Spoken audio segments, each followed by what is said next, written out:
আসসালামু আলাইকুম। ছাদ ঝাড়ু দেওয়ার পর যে উচ্ছিষ্টগুলো থাকে এগুলোকে আমি পুনরায় কিভাবে ব্যবহার করি সেটাই আজকে আপনাদের সাথে শেয়ার করব। দেখতেই পাচ্ছেন এগুলোকে আমি বস্তাবন্দি করে রাখি। বস্তাবন্দি করলে আসলে কিছুদিন পর 15 দিন বা 1 মাস পরে এগুলোকে পচে কিছুটা নরম সফট হয়ে যায়। তখন এগুলোকে আমি আমার নতুন যখন আমি নতুন গাছ রোপণ করি সেই গাছের পটে আমি এগুলো দিয়ে থাকি যাতে করে পানি নিষ্কাশনের ব্যবস্থাটাও সুবিধা হয়।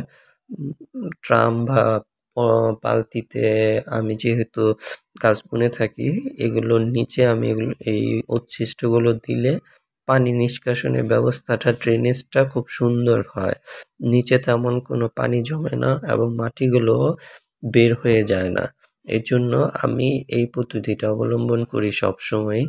দেখতেই পাচ্ছেন আমি অনেকগুলো উচ্ছিষ্ট এখানে বস্তায় রেখে দিলাম। আরো অনেক বস্তা আমি জমায় রেখে দিয়েছি যাতে করে আমি পরবর্তীতে এগুলোকে পচনশীল হালকা পচন হলে আমি যাতে এগুলোকে ব্যবহার করতে পারি। এই যে দেখতে পাচ্ছেন কতগুলো বস্তা আমি এরকম করে